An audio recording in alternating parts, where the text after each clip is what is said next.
What is going on, guys? Welcome to Grego's TV Daily Rewind. This is where we go back a week, give you the past 7 days of tech news in one single video. And in this video, we have some quite disappointing news about the Pixel Fold. We go into depth about that. We also tell you some information about the Galaxy Z Fold 4, which is pretty good for a lot of people. And then we also talk about other devices as well, from updates to current Galaxy phones to new Galaxy phones and more. So enjoy this week, and I'll see you in the next one. First story of the day, and only tech news story of the day, Galaxy Watch 4 and 4 Classic is finally getting the Google Assistant update. It's currently rolling out to folks in the world, all over the world, including the United States. Now, you might not have it just yet, but if you're curious of how to get it, you need to go into the Google Play Store on your watch in order to do so, and you can get that update.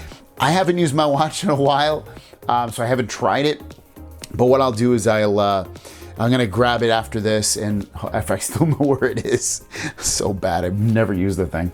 Or is it over here? Yes, it's right here. I gotta charge it. Look at it, just sitting here, dead, so dead. So I'll check it out. I'll see if I can get that updated. But yeah, very easy. Go to the Google Play Store on your watch and get it downloaded, and that's how you'll get it. You can control your smart functions, ask Google questions, and all that kind of cool stuff. Your story of the day is about the Pixel Watch. We've kind of gone through, we're starting at lows with the Exynos 9110 processor, and then worked our way up to some highs with 32 gigs of storage and a ton of RAM, more RAM than any other Android smartwatch on the market today, and just should be a good watch overall.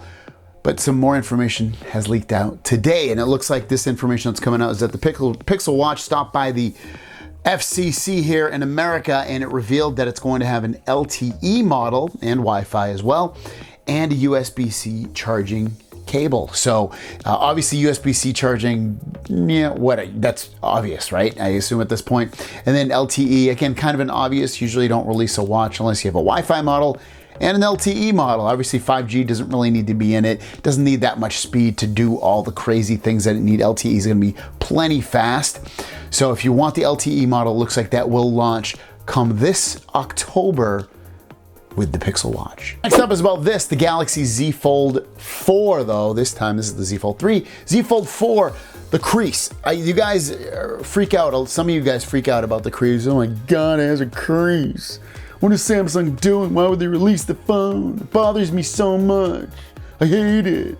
And then, like, you could probably guess 97, 98% of those people that say that haven't even touched the dang phone, or more than for 5 minutes at Best Buy. Like, so you get used to it, like I say all the time. But let's talk about the Crease, because it is getting better on the Z Fold 4. So here we go.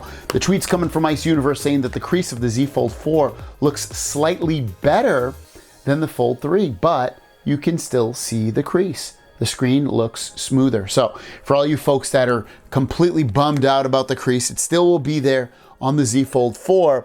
It just won't be as prevalent on the Z Fold 4. Z Fold 3, you know, you get used to it. It doesn't bug me. I don't hate it.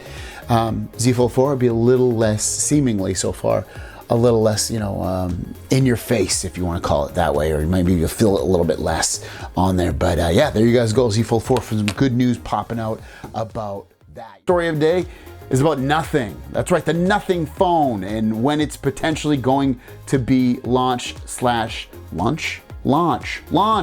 plus released. So check this out.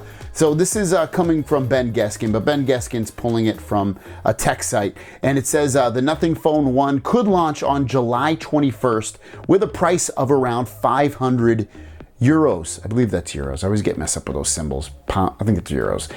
Very inexpensive when you think about that. Even if you equate that into American dollars, it's probably gonna be like $650.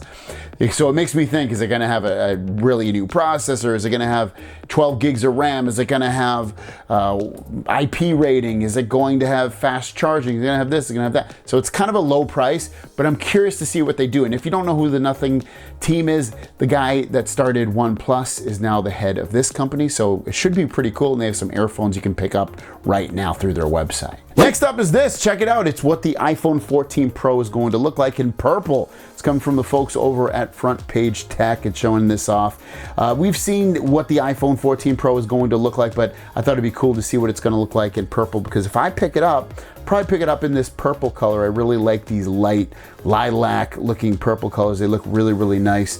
And I'm really liking the way the new iPhone looks, especially on the front part there. That little cutout into the screen of the cameras and the sensors does not bug me whatsoever. Let me know about you guys in the comments down below. And our last story of the day has to do with a phone I was so looking forward to last year. It was supposed to come out, at least the rumors were pointing at it, last year at the end of 2021, and then they were supposed to come out this year at the end of 2022, and it was going to compete in a lot of ways with the Galaxy Z Fold 3/4 and any other folding phone, because it had the same or similar type creation as this phone, and it now looks like it's getting delayed again. It's just crazy. The Alec is reporting that Google has postponed the launch of the foldable smartphone again. So the Google Notepads Fold, whatever you want to call it, is delayed, and we got further confirmation from Ross Young as well.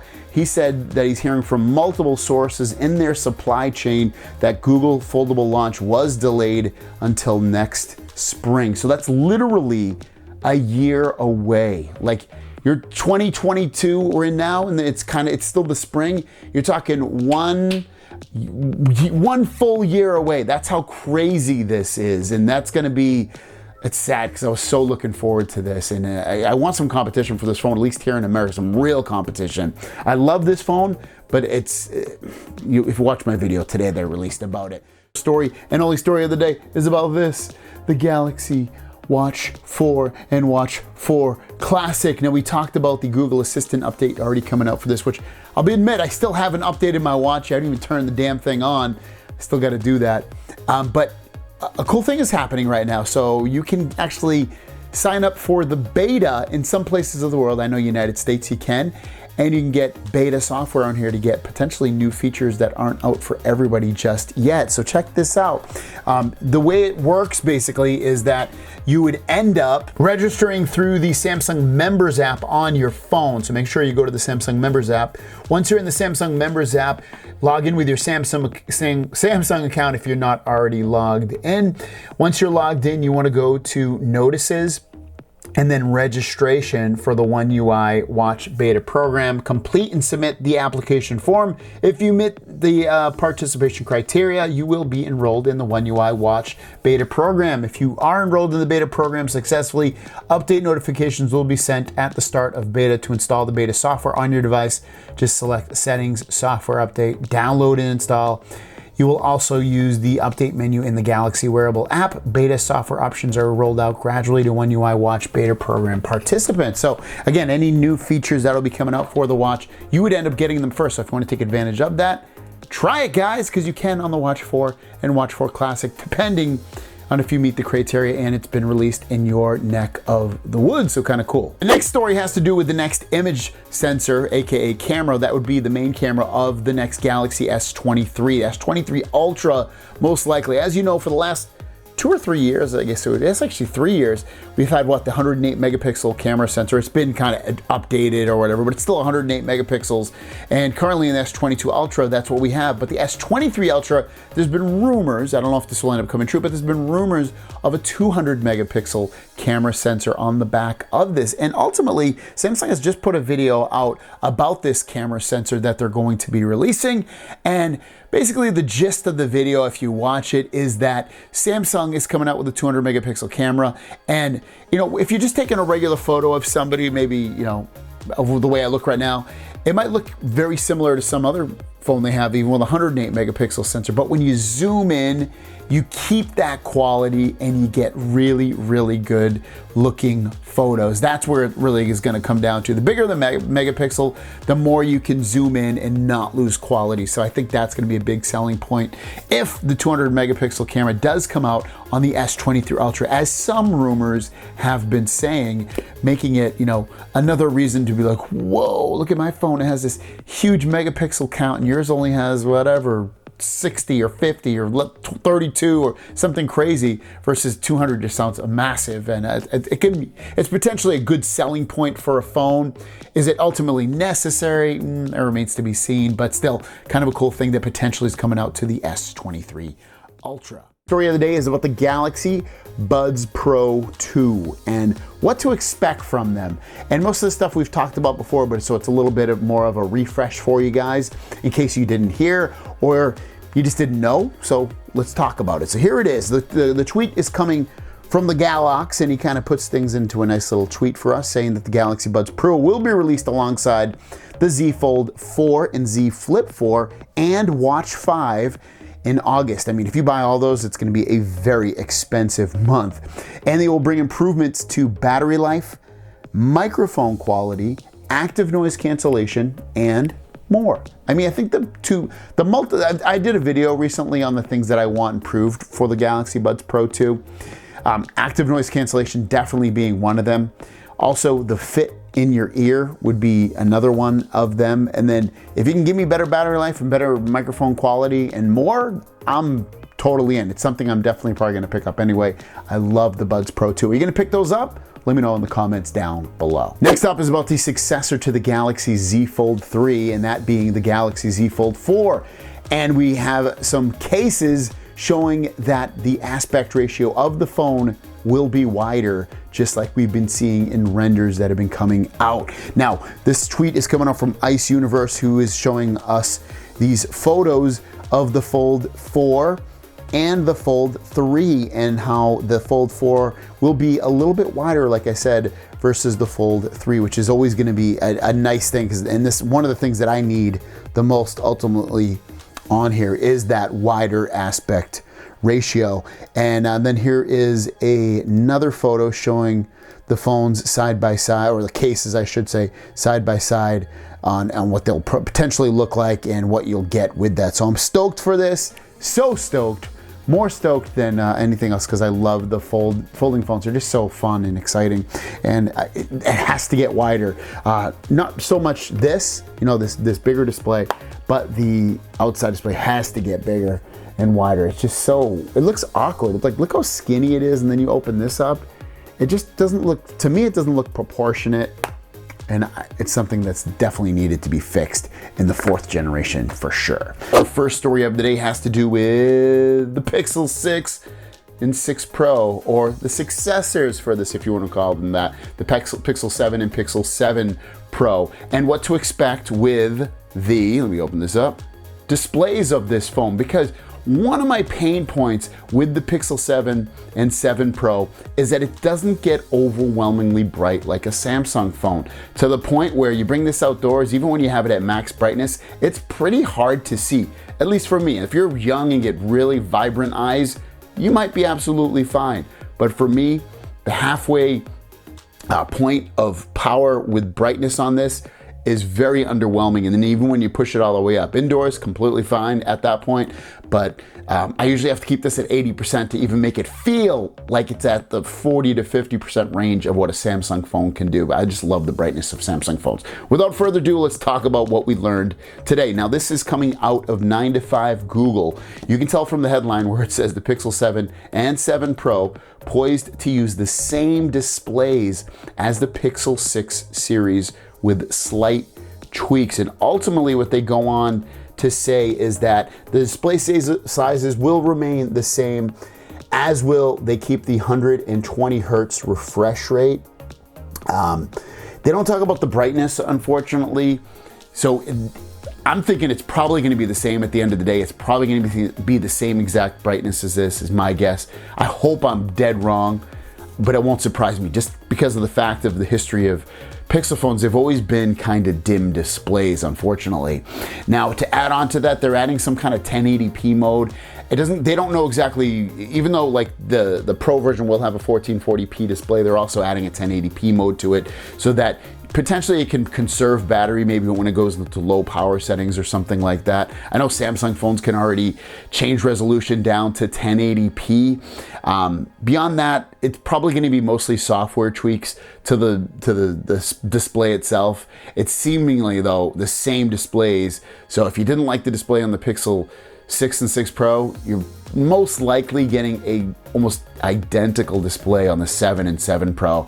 The display doesn't bother me at all the way it looks or anything. It's real, which I guess this is the way it looks, but the brightness is just so bad for me. So I'm hoping they fix that or increase it somehow, but that remains to be seen. But remember, the Pixel 7 and 7 Pro should launch in October. Next up is about Galaxy phones. So go into your Galaxy App Store, look for updates, and download the latest photo editor. So the photo editor is built into the Gallery app. So go into, after you download it and get it all updated, go into your Gallery app, because they added 2 new features, and find a photo you want to edit. So click into the photo, tap the photo, hit the pencil at the bottom, hit the 3 dots at the bottom right, click Object Eraser. Now Object Eraser isn't new, but now we have Erase Shadows and Erase Reflections. Those have been updated or are new in there. So when you tap on a photo, if I hit Erase Shadows, it erases the shadows, kind of makes everything brighter. Hopefully that popped for you a little bit right there. Very easy. You can hit the back button if you don't like it. You can also erase reflections. So it's going to take out, I noticed one of the reflections here, it didn't take out the whole reflection, so it's not perfect, but it does do some cool stuff in there. So try those 2 new features out on your Galaxy photo editor within the Gallery app. It's a free update, and check it out, guys. There you guys go. First and only story of the day is about the cameras for the Galaxy S22 phones, and an update that's been pushed out to them that gets rid of, or at least improves, something that is kind of an issue on Samsung phones. So without further ado, let's jump into that story. So this tweet, and it looks like it's been backed up by a bunch of other people, is coming from Derek. And Derek is saying, so no one is talking about Samsung sneaking in an update that basically fixed the shutter lag. We parade when we see issues and call out stuff, but once something is corrected, tech Twitter is in silence. Look at me, Derek. I'm covering this right now. Thank you for your information about this as well. Very cool stuff. He says, he kind of shows a little video about it showing the shutter lag. So basically, it just helps you, get the photos up pretty much quicker, and it helps sometimes to reduce the blur, at least from what I've seen with photos. Like when you take a photo, especially if a person or a kid might not move as much, it's still not supposedly as good as it is on the Pixel phone. I haven't tested them myself, but people are still saying Pixel is better with shutter lag versus Galaxy phones. But still, Galaxy S22 has picked up this update. So go into your system updates as well as your Galaxy updates and Google Play Store updates to make sure you get that update for your device. Your question of the day is, what's the most annoying thing about the Galaxy S22 phones? Let me know in the comments down below. For me, I don't even know if I have something, I guess, okay, something specifically about this phone. I would like faster charging. I would like something crazy fast on there. I know some of you are gonna bring up the battery life. Oh, it's gonna kill the battery life. I keep the phone for a year. For me personally, I don't care. Other than that, I would just want the display to be humongous, like this big. Without further ado, let's jump into the Q&A portion of the video and drop that beat. First question of the day comes from your mom. Do you know why I can't access the community post option on my Galaxy M32? No, I have no idea, because you wouldn't. I know I gave someone a thing they can do in there about going to the display settings and the screen zoom. I guess you can try that. I don't think those phones have it. Other than that, try a different browser. Try, if you're using, try Chrome or something like that. Otherwise, it should definitely work. I don't see why it wouldn't. I would try a different browser though. You're probably using YouTube actually, huh? I would guess it's something to do with how zoomed in your phone is. Otherwise, I'm not sure. Goon Squad says, what phone have you been using, the Z Fold 3 or Vivo Fold? Definitely the Fold 3 I've been using it way more than the Vivo X Fold.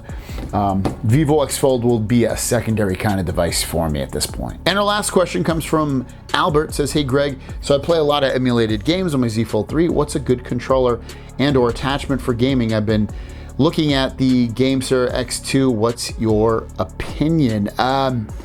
Honestly, I don't game barely at all, so I don't really have an opinion on that. In terms of, I'm pretty sure on my channel I've done videos on the GameSir, and those are pretty good controllers. But I don't personally have an update, so I'm going to leave it up to you guys and for helping Albert answer that. If you're a gamer on your mobile side and you use a cool controller that maybe even holds the device, let him know in the comments down below. Have a great day, guys. If you have a question, leave it in the comments down below with the word question as the first word, and we'll see you down the road. Peace.